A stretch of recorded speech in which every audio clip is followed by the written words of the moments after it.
Pour bien s'entendre, il faut bien s'écouter. Rendez-vous sur M, la petite radio du Grand Maghreb.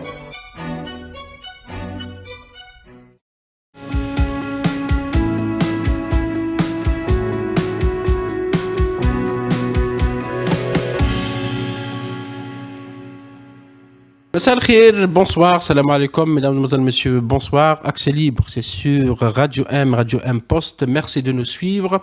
Nous poursuivons notre débat et nos discussions sur la culture après le théâtre, et après le théâtre, mais également l'écriture, puisque hier il y avait Salah Badis chez nous. Aujourd'hui, nous sommes donc ce mercredi 29 janvier 2020. Nous avons le plaisir d'accueillir Hajar Bali, romancière, écrivaine et dramaturge. Marhaba bik, Hajar. Merci, merci d'être venue. Hajar Bali était enseignante. Vous êtes en retraite des mathématiques. Quelle matière? À l'université de Bab el-Zouara à Alger, mais également, elle est auteure depuis. Elle écrit chaque 5 ans, c'est ça? C'est ça, c'est mon rythme. Chez les éditions Berzakh, en 2009, elle a publié son premier texte dramatique, donc c'est une écriture pour le théâtre, Rêve et vol d'oiseau. Et puis en 2014, c'était Trop tard, premier recueil de nouvelles, toujours chez Berzakh, et elle revient cette année avec Écorce, son premier roman. Vous voyez déjà dans la couverture tableau de Baya, Baya Mahdine, l'artiste peintre. Écorce, donc, c'est une plongée dans une histoire familiale, une saga familiale. Nour, 23 ans, étudiant en mathématiques, vit avec son arrière-grand-mère Baya, sa grand-mère Fatima et sa mère Mariam. Donc il vit avec 3 mères. Comment peut-on vivre à 23 ans, étudiant en mathématiques, avec 3 mères et son père, en l'absence du père? Oui, le père, on saura après qu'il est en prison. Ouais. Elle, oui, c'est tout son drame. À la fois, il subit cet amour décuplé, puisqu'il y a trois femmes qui l'aiment, qui le couvrent, qui ont peur pour lui. Et en même temps, il a besoin de vivre pour lui, comme il le dit lui-même, c'est-à-dire de s'émanciper. C'est tout drôle de parler d'émancipation de l'homme. Hein. Eh oui, mais c'est une réalité. Oui, c'est une réalité. On parle de l'émancipation de la femme. Féminine, oui. Donc, est-ce qu'il vit dans un amour étouffant? Absolument, oui. Et amour et en même temps peur, quoi. Ces femmes ont eu beaucoup de traumatismes dans leur vie. Elles ont connu les guerres, elles ont connu le terrorisme. Et donc, cet enfant unique, c'est un peu leur joyau, quoi, qu'elles essayent de protéger. Donc, c'est pour ça qu'ils veulent le protéger de tout, des influences. Oui. Puis elles ont une forme quelque part, elles déforment un peu leur réalité, parce qu'elles sont à l'intérieur, elles sont dans les maisons, et elles sont encore dans cette idée que l'extérieur, c'est le danger, que c'est la peur de l'extérieur. La peur de la société dans laquelle elles n'ont jamais su réellement vivre, qu'elles n'ont jamais su affronter. Ouais. Parce que Baya, déjà, elle a été mariée dans les années 30 à 14 ans. À 14 ans, elle a été mariée. Deuxième épouse. Deuxième épouse. Elle a compris plus tard qu'elle était la deuxième épouse et qu'elle était mariée simplement pour donner un héritier à la famille qu'il a épousée, quoi. Et voilà, après, il va lui arriver des aventures incroyables, puisqu'elle va commencer déjà par fuir.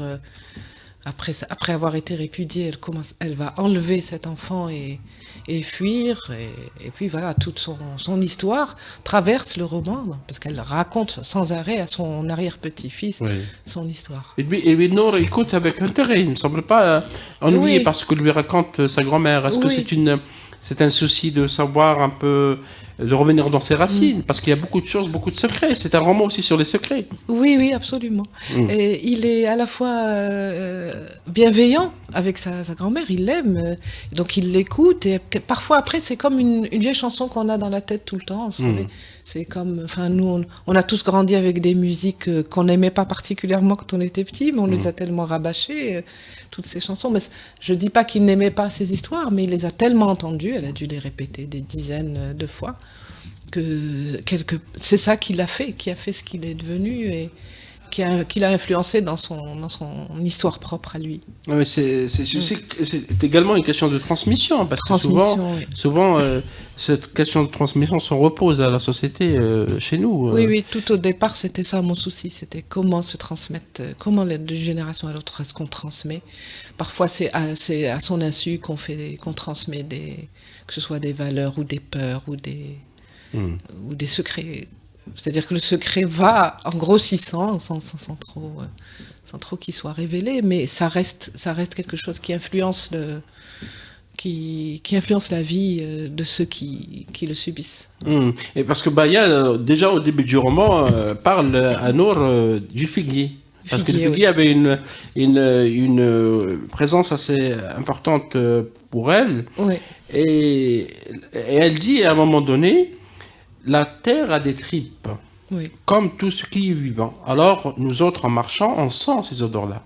Quand on passe à proximité d'un figuier, même et surtout s'il a été abandonné, même s'il n'existe plus, tu m'entends, Nour, c'est la Beya donc qui parle avec son arrière-petit-fils. C'est le figuier, c'est l'arbre, pour moi, qui est symbolique de cette région dans laquelle on vit. Et en même temps, il est là, il est éternellement là, quoi. Que ce soit dans une petite racine qu'on peut croiser dans la rue ou dans les jardins. Et son odeur, effectivement, nous frappe. C'est comme c'est un peu la Madeleine de Proust des Algériens, quoi. Et le roman se passe à Alger, mais vous ne dites pratiquement pas que ça se passe à Alger. Vous dites souvent cette ville. Oui, en fait, il n'y a pas seulement Alger, il y a les environs de Constantine, il y a Sétif aussi, il y a l'actuel Boumerdès qui s'appelait à l'époque Rocher Noir. Et Alger, mais Alger c'est venu à la fin de leur périple, on va dire, de cette famille, se sont retrouvés là-bas dans les années 63, 63, oui c'est ça, et donc, en fait, ils y ont vécu enfermés dans un petit appartement de Bab el-Oued. Voilà, donc on vit Alger à travers quelques petits passages au bord de la mer, enfin, quelques rêves, mais ce n'est pas la ville puissante qu'on peut imaginer. Parce que vos personnages, Hajar Bali, dans ce roman, écorce... ils peinent à s'extérioriser, peinent à exprimer leur point de vue, ou parfois leurs idées, leurs peurs, leurs amours, parfois. Et il y a toujours une petite voix, d'ailleurs on le voit clairement dans le roman, des petites voix qui parlent. Cette peur de s'extérioriser, je vais y arriver. Bien d'où? Est-ce que c'est là parce qu'il y a beaucoup de pression dans la société, parce qu'on a peur de dire les choses crûment, parce qu'on a peur des réactions des autres?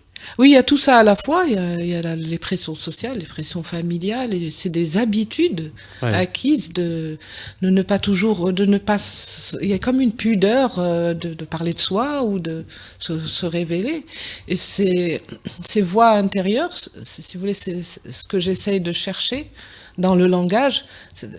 Dans le langage, quand on s'exprime, il y a ce qui est dit, et ce qui n'est pas dit. Il y a une forme aussi qui est imposée dans le langage, c'est d'où la question de l'axiome. De l'axiome, oui.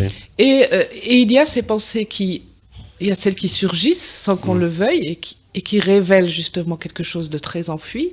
Et puis il y a aussi celles qu'on tait. Il y a tous des silences. Et voilà, donc pour moi, en tout cas, les personnages du roman sont tous comme ça, c'est-à-dire qu'ils sont pas sociables, ils sont pas vraiment intégrés dans la société. Des anti-héros. C'est des anti-héros complètement, oui. Complètement. Ils sont toujours en marge, ils ont toujours vécu tous les événements historiques qui sont révélés, tous ils les ont vécus quelque part un peu en marge, parce que je ne crois pas aux héros, enfin, c'est pas que je crois pas, mais en tout cas, le roman ne s'intéresse pas à cette forme d'héroïsme-là qu'on connaît, enfin, de présence physique, voilà. Au contraire. Je crois que l'héroïsme est ailleurs, où ce n'est pas de l'héroïsme, c'est une manière de faire face à la vie et à toutes ces vicissitudes. Parce qu'il n'y a pas des personnages qui subissent aussi pas forcément les pressions sociales. Par exemple, Oui. le personnage de Kamel, qui est le père de Nour, qui est l'époux de Myriam et qui va donc aller en prison. Oui. Kamel, il est là, il accepte sa situation, bien qu'il ait une histoire lui aussi, Oui. une histoire d'amour qui n'a pas abouti. Comment dire, cette passivité, cette manière d'accepter la situation sans se révolter, Oui. bien d'où? Et je crois qu'on a... On en parlait juste avant, là, maintenant. Oui. On a trop subi, et je pense que les hommes, en particulier, sont soit tenus de montrer une réalité qui n'est pas la leur, c'est-à-dire dans leur comportement social, soit de se laisser faire. En tout cas, c'est comme ça qu'ils sont. Et c'est pour ça qu'il est d'une certaine manière, il se laisse faire. Il se laisse marier, il se laisse... Il ne se révolte pas, il ne dit pas non. Il ne se révolte pas, mais c'est à la fois de la lâcheté, mais pas vraiment, pas seulement de la lâcheté, c'est aussi une forme de générosité, parce qu'il donne à ces femmes qu'il aime, ses mères, il leur donne ce qu'elles veulent, il comprend leur traumatisme, il comprend leurs inquiétudes. Et il se dit, après tout, pourquoi pas? C'est presque un aquabonisme, quoi. C'est bon, pourquoi pas? Aquabonisme. Il y a aussi beaucoup de mathématiques dans ce roman, et Oui. discussions parfois très techniques sur la verticalité, Oui. sur l'axiome, sur Oui. sur l'ombre, etc.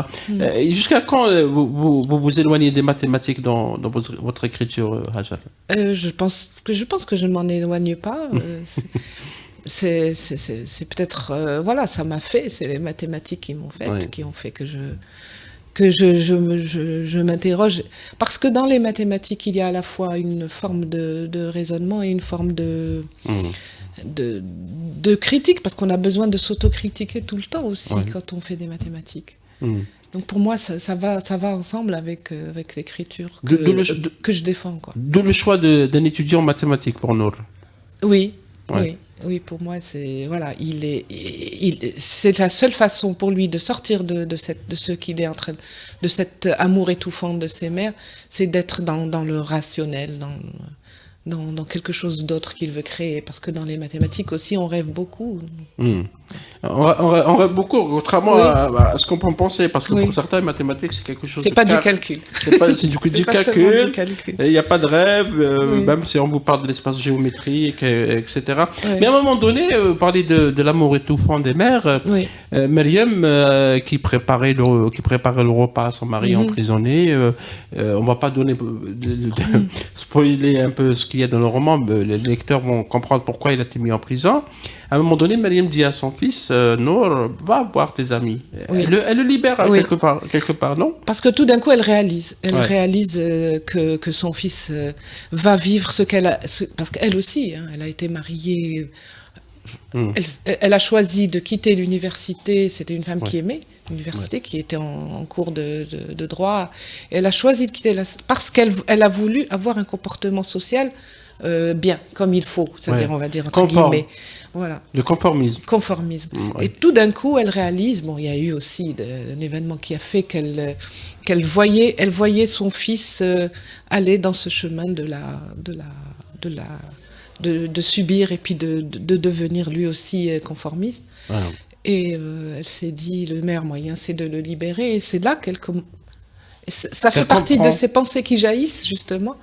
Peut-être même inconsciemment au départ. Elle se dit, non, il faut qu'il parte, il faut qu'on le libère. Parce que elle, Myriam était étudiante à l'université, il y avait beaucoup d'idées libertaires à l'époque, Oui, hein, dont oui. la question du mariage, est-ce que c'était une institution bourgeoise, un peu selon Oui.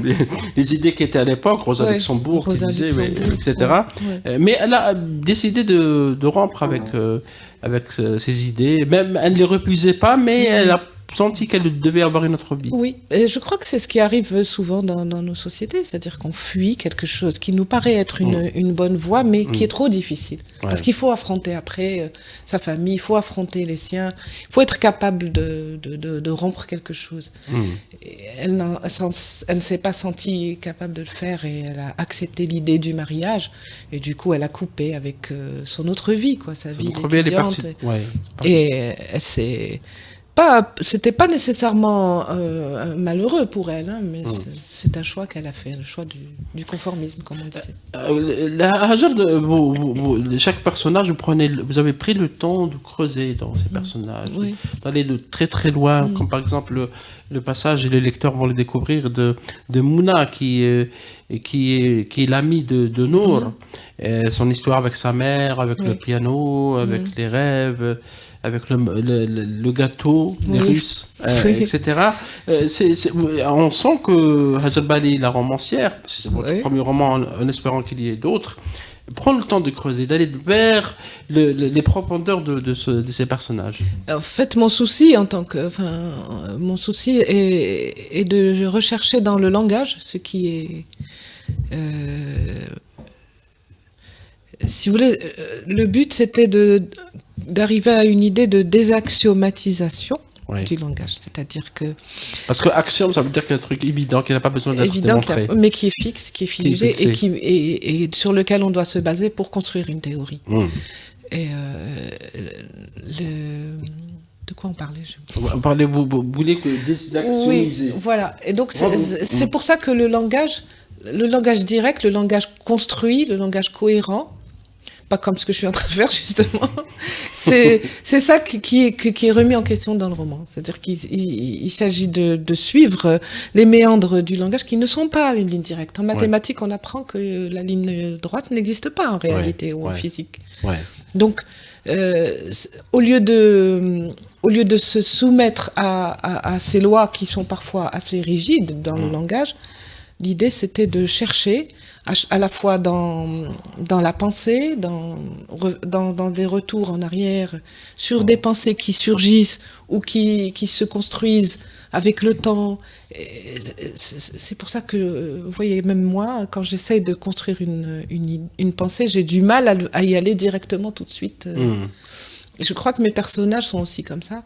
Ils empruntent aussi d'autres voies comme la musique. Il y en a qui leur mode d'expression, c'est par la musique, ou d'autres par la poésie, comme Haroun, le fils de Baya, qui écrit des poèmes. Est-ce qu'il y a une crise d'expression dans la société algérienne?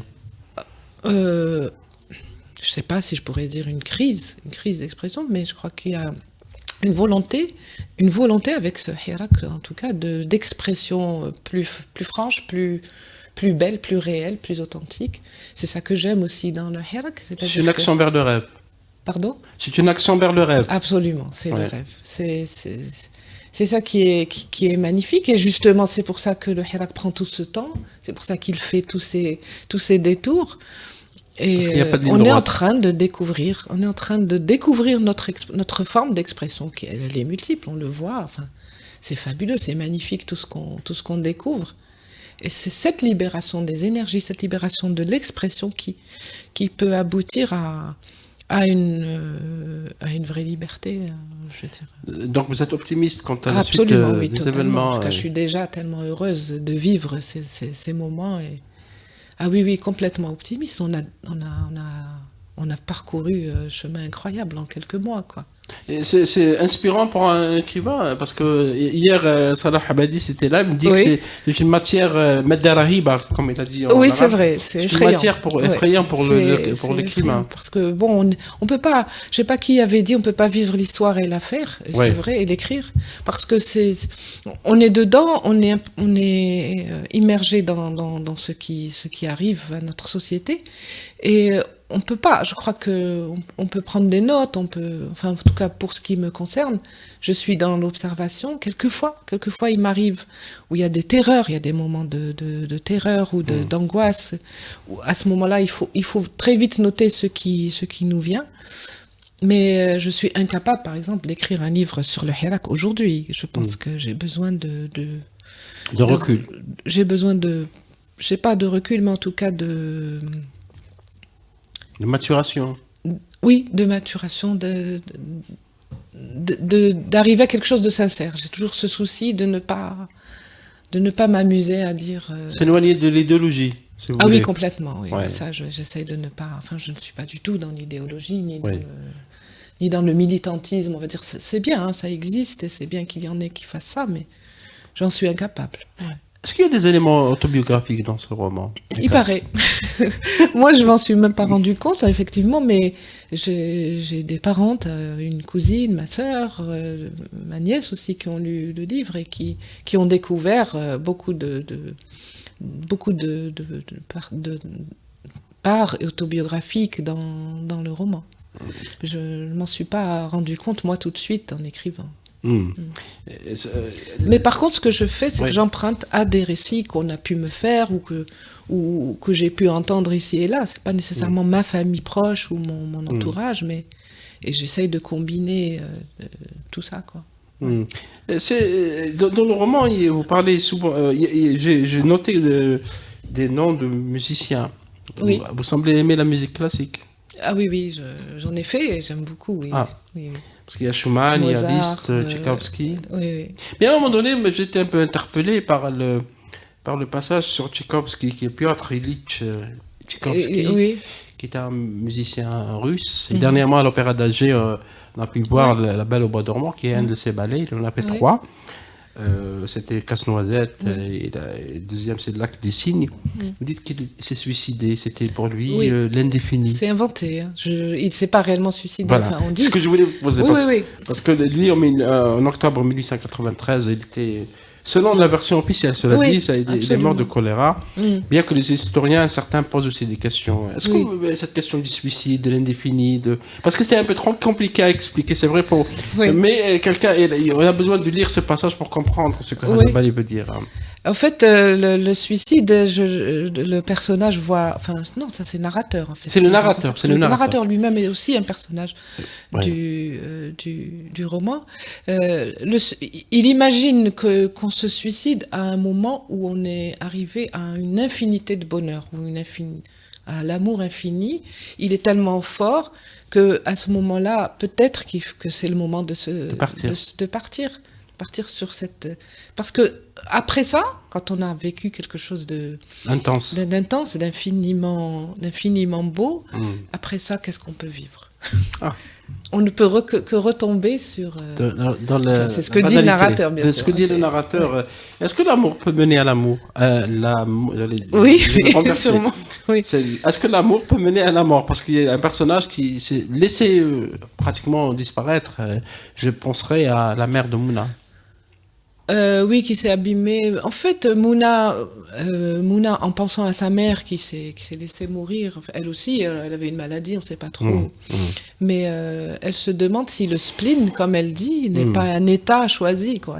Peut-être qu'on peut aussi se libérer de cet état qui fait du bien, quelque part. C'est comme, comment dire... décider qu'on a le monopole du malheur, qu'on est heureux dans cet état de...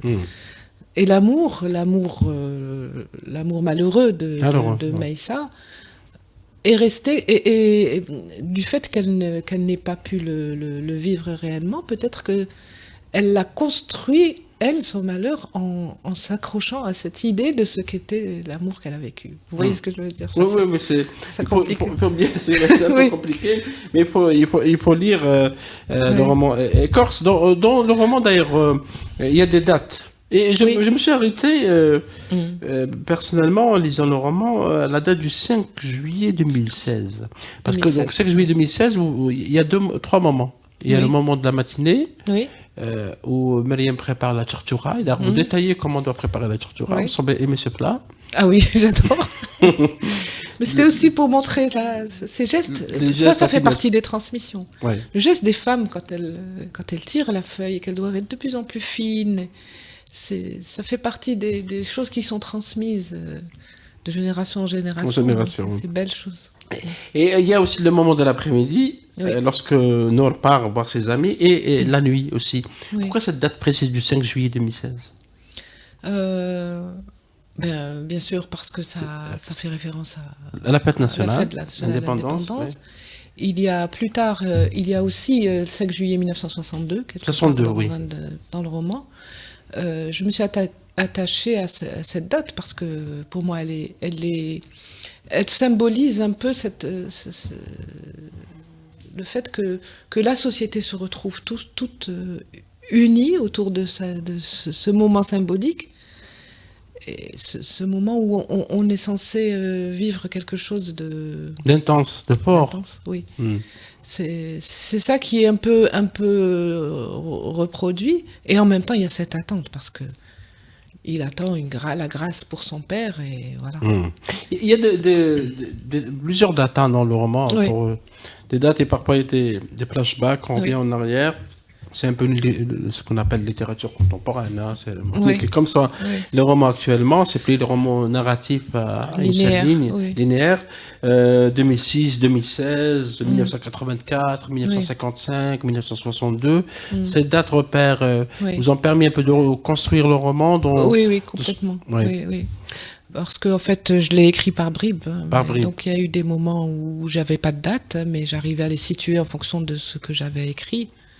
Et lorsque est apparue l'idée, l'évidence que ça allait être un roman, ça allait être une saga, et donc j'ai dû réordonner, on va dire, entre guillemets, redonner une chronologie aux événements, parce que autrement, il y a tellement d'événements, tellement d'histoires, si on ne les date pas, si vous voulez, même pour des raisons pratiques, si on ne les date pas, le lecteur peut vite se perdre dans la lecture. J'aurais tout aussi bien pu ne mettre aucune date, mais à ce moment-là, ça aurait été... Donc ça aide, c'est des repères pour le... C'est un peu un repère, oui. Également pour les lecteurs. Et parfois, il y a des chapitres qui commencent avec ce qui ressemble à de la poésie, comme la page 187. Comment dire l'infinité de la mort dans la vie et pas hors de la vie. Regarde comme le soleil s'attarde sur le mur d'en face. Il y a dans la page 223 une cellule noire dans mon souvenir circulaire, un cylindre avec un sommet pointu, rouge ou violette, noir. Est-ce que c'est de la poésie? Est-ce qu'on peut percer le secret de ces... C'est de la poésie, donc la poésie où on y entre, c'est-à-dire on va dans sa complexité et on aime, mais on comprend ou pas. C'est-à-dire que c'est vraiment, ça aussi, c'est une autre forme d'expression, comme je vous ai dit. Le langage, il faut un peu le triturer et essayer d'y découvrir quelque chose de plus profond. Ces poèmes-là qu'écrivait Haroun, donc le grand-père, il s'est vu poète, il se voyait poète, et donc il écrivait ces espèces de haïkus qu'il était peut-être le seul à comprendre, mais c'était sa manière à lui de s'exprimer. Maintenant, si on creuse, après, quand on aura découvert la personnalité de cet homme, on peut le suivre dans son langage. Dans son langage, le roman vous a pris 3 ans pour l'écrire. Oui, en tout 3 ans. Enfin, la première année, c'était pas de manière très continue. J'avais commencé, après avoir bénéficié d'une résidence en Suisse, j'ai pu commencer à écrire un petit bout. Et ce n'est qu'une année après que j'ai réellement mis la structure et lancé l'écriture véritablement, on va dire plutôt depuis 2 ans, ça c'était de manière continue, constante. Quel était le déclic? C'est une question classique, on pense souvent, mais je ne vais pas hésiter à la poser, le déclic d'écriture, parce que vous êtes passé avant ça par la nouvelle. Pour certains, c'est plus compliqué d'écrire une nouvelle qu'un roman. Trop tard, Berserk en 2014. Quel était le déclic pour passer justement à l'écriture romanesque? En fait, non, je vous ai dit, j'ai écrit des petits bouts, et après j'ai réalisé qu'ils pouvaient se coller l'un à l'autre. Après, j'ai réalisé que ça pouvait être plus long. J'ai dit, tiens, je vais écrire un roman. Je ne savais pas à quoi je m'attaquais, parce que franchement, c'est pas évident. Pour moi, c'est beaucoup plus complexe, beaucoup plus difficile que l'écriture des nouvelles. Les nouvelles, c'est vrai qu'il y a c'est une autre forme de difficulté. Parce qu'il faut ramasser rapidement. Mais qui m'amuse en même temps. C'est comme faire des mathématiques, quoi. J'y ai pris beaucoup de joie. Mais dans le roman, il y a quand même, si vous voulez, je suis allée très loin, à un moment donné, trop loin, j'avais l'impression, parce que je ne m'en sortais pas. Ça a été quand même assez difficile de tout ramasser, quoi. Et vous allez continuer dans l'écriture? Oui, j'espère. Oui, je vais continuer. J'ai aussi des projets de nouvelles et même de pièces de théâtre. Enfin, Vous pouvez nous en parler, c'est ça? Nous donner une idée, un aperçu. Il y a une nouvelle qui va être écrite à la façon 2, pas vraiment à la façon 2, mais en pensant à Mohamed Dib. Donc c'est compliqué. J'ai découvert, je l'avoue assez récemment quand même, l'écriture de Mohamed Dib qui qui m'a vraiment sidérée. J'ai trouvé ça. Qu'est-ce qui vous a plu chez Mohamed? À la fois son écriture qui n'est pas linéaire, l'écriture romancée accompagnée de pensées, de réflexion, toujours dans le même livre, et beaucoup de liberté. Donc je vais essayer d'écrire une nouvelle un peu comme ça, mais je dirais pas à la façon de Dib, mais influencée par mes lectures de Dib. Mohamed Dib. Oui. L'histoire de Écorce, dans le roman d'Écorce, c'est aussi l'histoire d'Algérie. Racontée, c'est vrai, par bribes, par moments. On a l'indépendance, on a le 8 mai 45. Oui, mai 45. On a aussi les années 70, un peu les idées libertaires, communistes, etc. On a les années 80. Les années 90, le terrorisme, l'article 121, ici, qui était à l'origine c'était l'article 120. Est-ce que c'était aussi une manière, cette saga familiale, c'est de parler aussi de la saga de l'Algérie? Oui, c'était un prétexte pour repasser un peu l'histoire et parce que ça fait partie de tout, j'allais dire de nos mots, mais pas seulement, c'est aussi ce qui fait la beauté de ce pays et de ce peuple, parce que tout ce qu'il a subi et tout ce qu'il a eu comme combat, tout ce qu'il a mené comme combat pour toutes ces libertés. Je voulais à la fois raconter et rendre hommage, et c'est plus de l'amour qu'un hommage que je voulais rendre. Un hommage. Et on parlait de l'écriture dramatique, pas l'écriture pour le théâtre. Rêve et vol d'oiseau en 2009, vous allez écrire d'autres textes. Oui, j'ai un projet de pièce de théâtre aussi. Une pièce. Une pièce, oui, une pièce. C'est quoi le sujet? Ça va être très drôle, j'espère. Ça va être un peu une série B, un peu une série B, une série B, c'est dans le cinéma généralement. Oui, mais là, ça va être il y aura des meurtres, il y aura une enquête policière, mais un peu farfelue, quoi, en même temps. Dans le burlesque. Dans le burlesque, oui. Je sais pas ce que ça va donner, mais voilà, c'est dans mes projets. Oui, parce que aucun de vos textes n'a été monté sur scène. Si, on en a, nous-mêmes avec Chrysalide, on en a monté 2. Homo sapiens et Rêve et vol d'oiseau. Il y a eu aussi quelques lectures, des mises en espace. Certains de mes textes ont été joués dans d'autres pays, dans d'autres villes, en France notamment. Donc voilà, toutes les pièces sur l'eau, par exemple, ont été jouées par une compagnie à Paris. À Lyon, il y a eu aussi, avec Gertrude II, quand on travaillait ensemble, entre Gertrude II de Lyon et Chrysalide, on a monté aussi 2 de mes pièces. En souhaitant qu'elles soient montées aussi en Algérie. Oui, enfin, je m'arrête dans... Je ne ferai plus de mise en scène, c'est sûr, mais Pourquoi? J'ai 13 ans. Mais parce que je trouve que ça ne me va pas, que ça ne me convient pas. La mise en scène. C'est-à-dire que je m'attache trop, je fais beaucoup de didascalie dans mes pièces. Je donne beaucoup d'indications scéniques, et du coup je m'y colle trop, et je trouve que je ne crée rien, quoi, quand je m'enseigne. C'est mieux. J'ai vu des mises en scène autres que les miennes, et j'en ai vu une à Grenoble, par exemple, une autre à Lyon, et j'ai trouvé qu'il y avait plus d'innovation, plus de créativité. Vous êtes resté classique. Un peu, oui. Dans la mise en scène. Oui. Vous avez vu la dernière pièce de Mohamed Cherchel, GPS? Ah non, je ne l'ai pas vue. Parce que la particularité de cette pièce, c'est qu'elle est sans parole. Ah, oui. L'expression donc par la parole a été supprimée par le metteur en scène, ce qui lui a valu d'ailleurs d'être primé dans le festival arabe. J'aimerais bien voir ça. Parce que c'est une forme très ça m'intéresse beaucoup. C'est encore postmoderne du théâtre. Ouais, c'est déconstruction encore du langage. Oui. J'ai vu une pièce il y a quelques années où ça parlait une langue inconnue, quoi, que personne ne connaît. Si vous voulez, le metteur en scène avait construit sa propre langue. Sa propre langue, parce que et ça aussi c'était. Parce que souvent on parle du théâtre comme langage, pas comme langue. Et l'association Chrysalide, vous savez, vous avez quitté. Elle n'existe plus, non. Dommage. Pourquoi elle a disparu? Parce que quand il y a eu cette fameuse loi où on devait se conformer à de nouvelles... 2012, on a mis du temps, on a mis plus d'une année, et puis quand on a été voir la wilaya, on nous a dit « Hullet ». Après, c'était un peu difficile aussi de se remettre dans quelque chose d'autre. C'était trop compliqué. On a essayé encore de créer une autre association, mais à chaque fois on nous rappelait pour nous dire, voilà, il faut changer ci, il faut changer ça, le nom ne convient pas. La bureaucratie. Et voilà, donc on a fini par céder à tout ça. On a abandonné. Peut-être que... Et puis j'aimerais bien que... C'est important que d'autres prennent en charge, prennent en main cette association. Ouais. Voilà, faut pas être indispensable nulle part, quoi. Absolument, mais on a aussi des espaces d'associations culturelles. Oui. Il ne reste pas beaucoup de temps, mais je voulais vous poser une question parce que j'en profite. Oui. Vous êtes enseignante, vous avez été enseignante de mathématiques. Oui.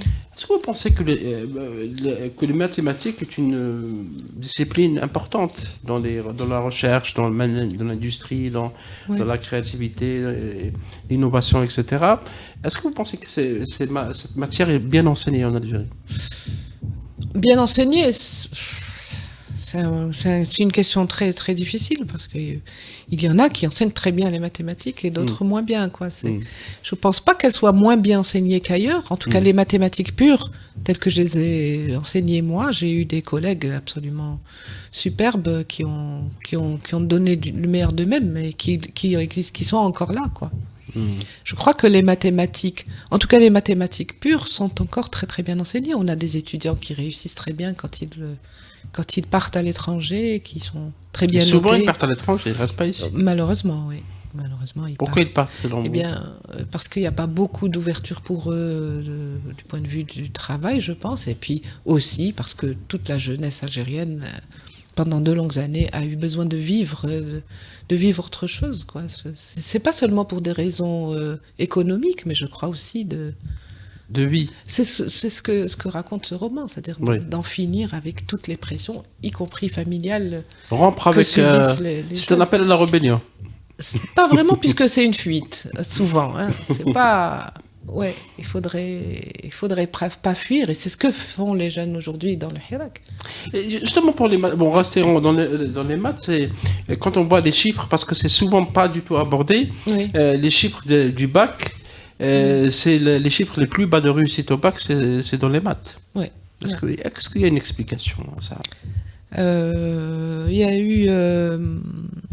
je crois qu'il y a eu des tentatives un peu malheureuses de réforme. Au niveau des lycées, on est passé à l'arabisation totale. Ensuite, on est revenu à l'écriture latine des formules, parce que la formulation, elle est universelle. C'est une langue universelle en elle-même. Donc, il y a eu cette volonté à un moment donné de tout écrire en arabe, c'est-à-dire de faire, y compris la symbolique mathématique, et puis après, tac, on est revenu, et je crois que le cerveau du jeune étudiant, nous, en tout cas, on les recevait en première année quand j'étais à Bebzouar, c'était terrible, quoi. Il fallait, je sais pas, ne serait-ce que la flèche qui doit monter de gauche à droite, elle doit maintenant aller de droite à gauche et monter dans l'autre sens, enfin bref, il y a eu une déstabilisation, je crois. Voulue? Vous pensez qu'elle est voulue? C'est une destruction? Je ne sais pas si elle est voulue ou pas, mais en tout cas, elle est criminelle, inconsciente, quoi. Voilà, elle a été dévastatrice. Voilà, il y a eu trop de légèreté. On a pris les choses avec trop de légèreté, comme beaucoup de choses ici dans ce pays, quoi.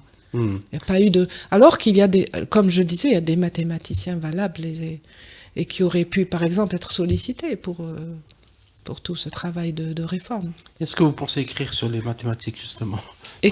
Sur les mathématiques, proposer des idées de réforme? Oh, je suis loin maintenant de tout ça. Ça y est. Non. Vous êtes éloigné de maths, c'est fini. Non, j'adore, je veux bien, il m'arrive de reprendre des lectures mathématiques, de travailler sur un sujet et tout, mais de là à... Il faut être dans le bain, il faut être dans... Ben, il y en a beaucoup qui seraient prêts à le faire et qui le feraient magnifiquement bien, je suis sûre. Hajjal Bali, merci. Merci à vous. Merci d'être venu. Merci. Je rappelle que Hajjal Bali sera demain jeudi, on sera le 30 janvier à 20h à l'Arbre à dire, la librairie L'Arbre à dire, c'est au niveau de Sidi Yahya à Alger à partir de 20h.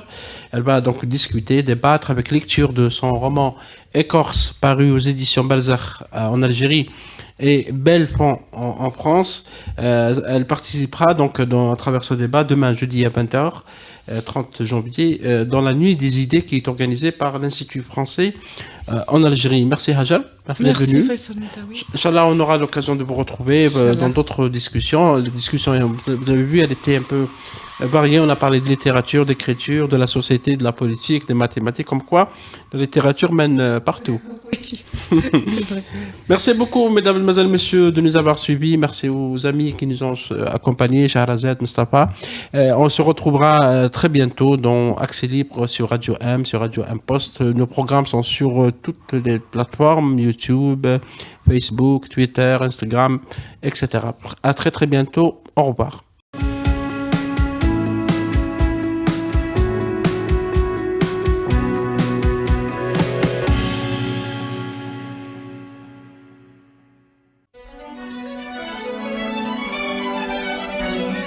Pour bien s'entendre, il faut bien s'écouter. Rendez-vous sur M, la petite radio du Grand Maghreb.